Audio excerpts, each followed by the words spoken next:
everybody's heading home for the holidays, and that can mean really great things, and also it can be some additional stresses. I'm going to talk about a few things that you can do, particularly if you struggle with depression, anxiety, a substance use disorder, or a health condition, some other medical condition besides these. People like to fill in the gaps, so if they don't know what's going on, they'll make up a good story, and oftentimes it's a very entertaining story. And so one of the things that you can do is orient ahead of time.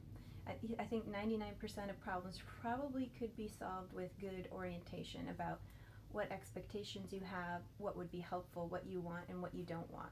Okay, maybe not 99% of problems, but maybe 99% of problems.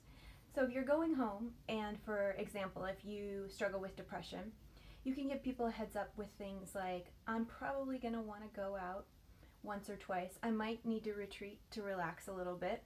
And I want you to just know to not take that personally. And I'm working on it. So you're giving them heads up about how your behavior might affect them.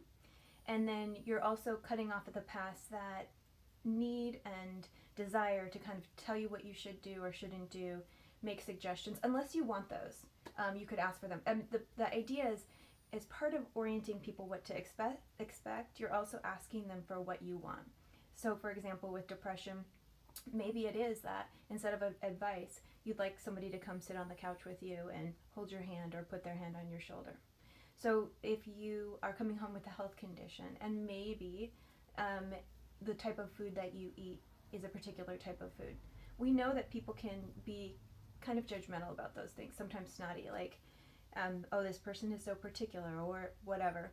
But giving people a heads up and the reason that it is and why you're acting the way that you are, again, you give them less reason to fill in the gaps.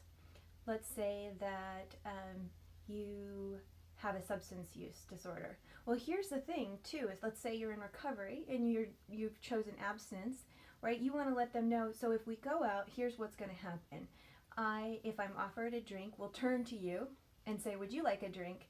And that will be your cue to know that I would like to not answer this question. So there's a whole bunch of things that you can do. Again, it's orienting, telling people what to expect, like how your behavior is different, maybe different than other people's, what you want, and then maybe even more importantly, what you don't want. So I don't want advice. I have thought a lot about this. I don't want you to feel sorry for me or to think that I can't handle it. Those are some of my concerns when I come home. So again, I hope that this is helpful. This is the tip of the week, and this is for Caitlin.